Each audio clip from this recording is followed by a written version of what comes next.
今日は那須川天心さんにいらしていただきました。相手を倒して、容赦それは一切なく、手に入るやるじゃないですけど、意識して練習からすべて強度で合気道ってどんなものだとか。そうですね、やっぱ相手の動きを利用するじゃないですけど、こう流れに沿って自分の力をちょっと加えて倒すじゃないですけど、はい、なんか本当そういうイメージだから合気道も結構見たりとかしますけど、本物と偽物が結構いるなっていうのは見て分かります、だし、なんかちゃんとできてないのに忖度合気道だとか、この人は本当にやばいなとか、なんかそれは見て分かるなとは思います。それは一体化っていうところでね、そうなんですよ。僕すごい響き力がないので、この前自分の力を誇示するわけではないんですけども、じゃあ僕のやってきたこの合気道の教えと、別の流派の教えっていうのを、別の流派も勉強はしてきてるんで、例えばこう思いっきりこう持ちますよね、これが陽心感なんです。思いっきり持ってここに集中する持ち方が。逆に何でしょうね、持ち方はまた違うんですよ。彼は僕が変なことやってもちゃんとこう合わせてね動いてくれる調和した世界ができるんですよ。道場によっても教え方は違うけども、本部道場は硬い稽古、別の流派だと柔らかい稽古、流れる稽古をやります。ただ硬い稽古が結構必要というか、統一体を作って流れる稽古をやらないとっていうのを僕は思っていて、なのでこれまだこう動かないんですよ。片手と両手だから、それでここにするともう彼弱くなってるんですよ。力みがあるから、だからこう何でも動いちゃう。これ統一体って言って、例えば肘が曲がってるとこれ流れないんですよ、自分の力が。こっちの流派の特徴はね、後ろ足ピンと伸ばすんですよ、めちゃくちゃ。なのでこう何をしても上がるというか、天心さん20日に試合がありますけど、これ問題ないと思うんで、ちょっと味わっていただくというか、っていうかむしろ思いっきり持っていただきたいです。じゃないとわからないというか、ここに僕のこの体重をこう乗せていく、で膝を曲げたらもう相手が動く状態。人間ってもともとバランスが悪いから、足のところで軸が変わると弱くなるんですね。でそこちょっと気づかない程度にやって上げちゃうんで、誰でも上がっちゃうっていう感じなんですね。あと拳をこう強くしていただいて、むしろあえて力むもんじゃないと思うんですけども、ちょっともっと強くしてみますか。強く、そうこうですよね。でみんなこうやって押すから抵抗してくるんですよ、でも抵抗をこうさせないっていうか、でかかとに重心がいったじゃないですか、そしたらもう弱いんです、なのでちょっと押しておいたらいいですか。ちょっとこう思いっきりで、さっきみたいにこの手と僕の体はつながっていて、でも大抵つながってないからこんな感じになっちゃうんですけども、つながってて柔らかいんで、その怒りがね分かんないんです、こうやって。なのでちょっと正面にやりますと、こういう感じで投げれると全然足が揺れない。だってその時にはもう弱くなってるから。2メートルぐらいの人は相手にして、こう右利き左です。左ですね。こう持たれて、じゃあ押しますってなりますよね。押してきます。で、こう押されないわけですよ。もちろん膝が曲がれば相手に効くような状態が統一、こっちでいう統一体。で、例えば相手の肘とかを動かしたい場合はちょっとこうずらしちゃう。で、背中を使っちゃえばこっち寄ってきてくれる。できるっていう、技術的な話になっちゃいますけども、手は手段でしかないんです。体の軸を通す。でもみんなエゴが働いちゃうし、技かけたいから、この握り自体もダメなんです。もうここでこうやってこう、いう感じ。だから全然平和な部分。平和ですよね。平和めちゃくちゃおもろいです。おもろいですよね。ボクシングもそういうイメージですもん。クッとか入れないですもん。立ってる時に力むとかっていうのは、立ちながら浮いてるみたいな。こうなってるけど、こうじゃなくて、ちょっと浮いてる。なるほど。だから力が必要ないというか、だからこう、ちょっとこう手パンチこうやってて、こうじゃないですよ。ずっとやってるから、だから下からのパワーじゃないですけど、これシークレットじゃないですか。大丈夫です。だってそれをやろうと思ってできる人って、それをずっとやってるからできてるわけで、多分これをやってる人、僕格闘家で何人かは分かるんですけど、それ以外は全然違うんですよ。だから筋肉痛とかも起こるし、だから筋肉痛って最近やらないと思うんで。中がしっかり整って打てれば、全部が使えるわけじゃないですか、ちょっとの力で。それがやっぱ大事なのかな。だから結構その呼吸を整えるトレーニングをずっとやってて、だからすごい似てるんですね。似てますね、なんか今ので言うとね、こういう感じで鍛えるっていうか僕だけですけどね、あんまりやってる人いないんですけど、構えしてます。構えするじゃないですか。でみんな例えばこれを下げたいってなるとこうなるじゃないですか、でも逆にこう下に下げるんじゃなくて、ここ手を合わせながらほら上に気を離すんですよ。そしたらこうしゃがんでくれ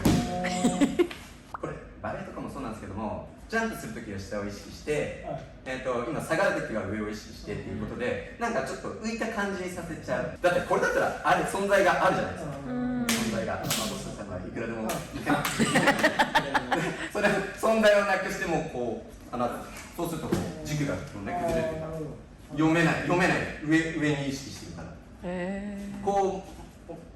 強く持っていただいて、みんなこうやって引っ掛けちゃう、でそしたらもう指に引っかかってるじゃないですか。だから持ってんのワーンってこうしてあげると一緒に下がってくれるっていうね。だから何もここでやろうとしちゃいけないんですよ。でもこういうエゴが働く世界だから、まあ持つ人にはわざとエゴを持ってもらうけども、それを持つ人にエゴがなかったらできないんですよね。できないです。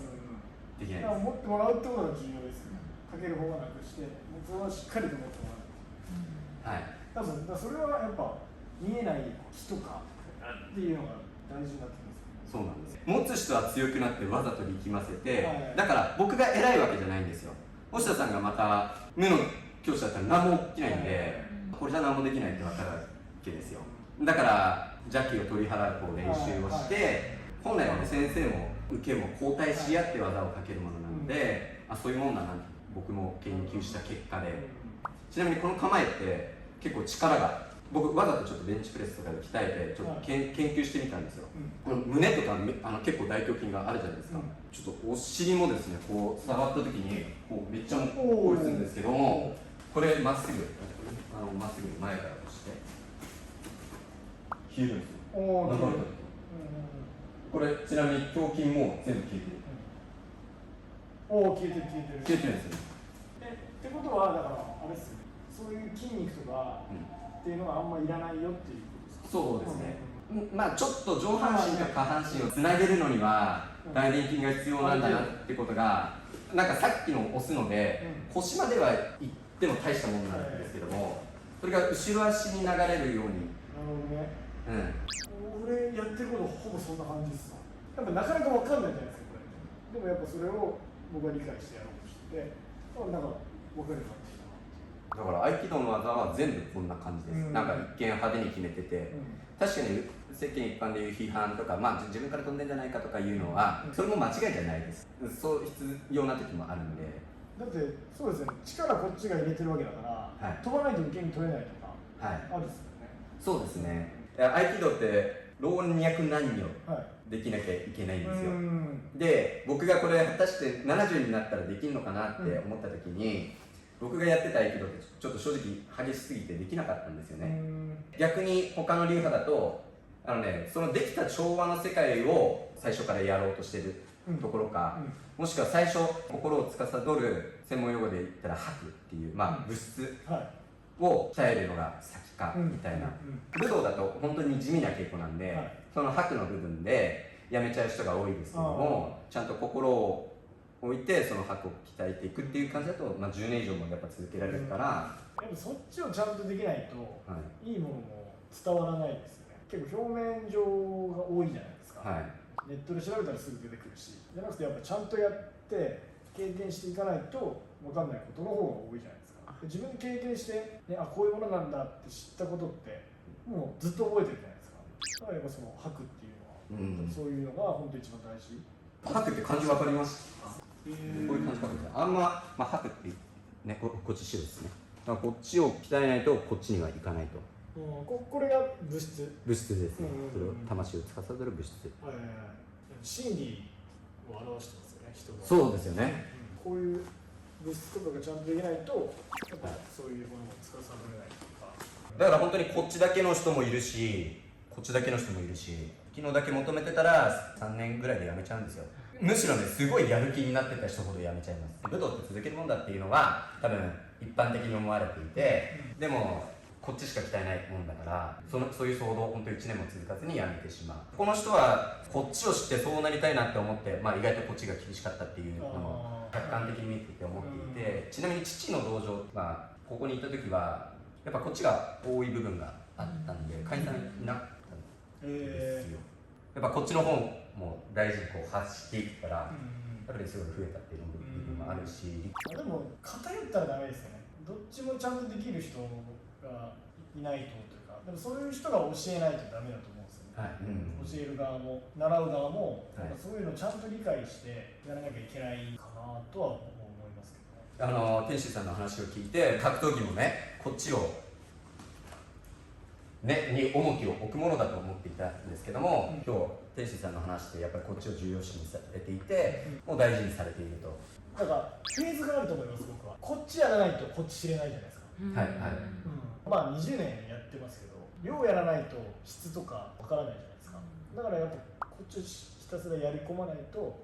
っちも知れないなっていう。こっちだけだとなんかもういわゆるこうスピリチュアルとかばっかみたいな人結構いるじゃないですか。で僕そういうのあんまり好きじゃなくて、僕も同じこと言ってます。そうだからやっぱなんかこっちを知ることによって、こっちも生きてくるし、こっちも知ることにやることによってこっちも生きてくる。だから本当両方、ちゃんと持ってないとダメなんだろうなっていう。でフェーズがあって、一生懸命、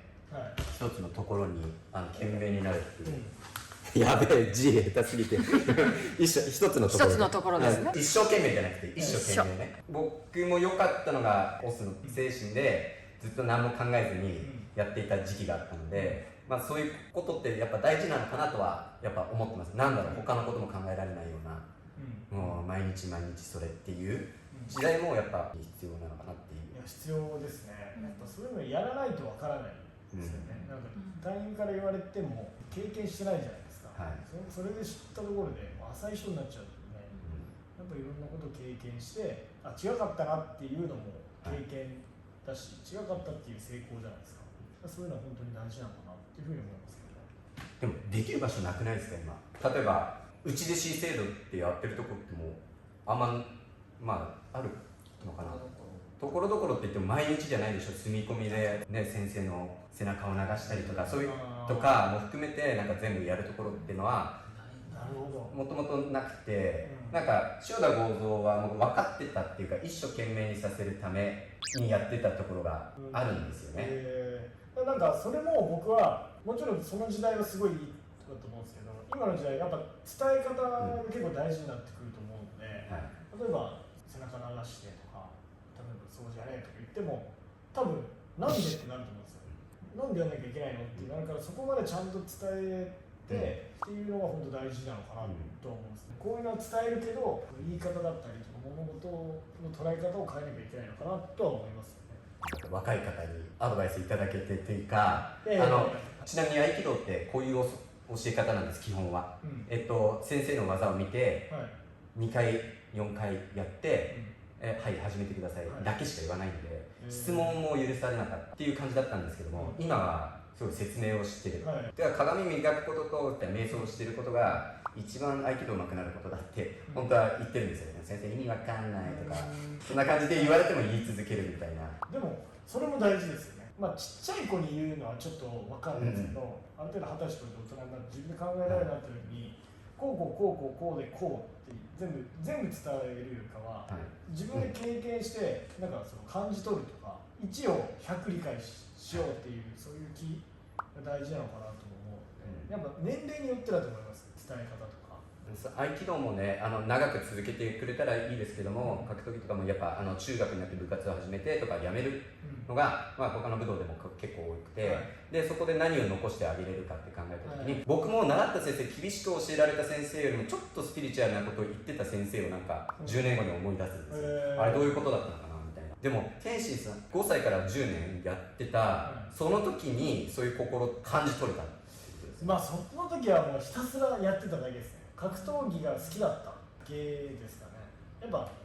きなものじゃないと続かないじゃないですか。で嫌いにならなかったことが僕はやっぱ一番良かったかな。だからやっぱ僕の同じ世代の人とか結構みんな辞めちゃったりとか、やっぱだから一番僕がやってきて伝えとしたらやっぱ続けることが一番大事だなっ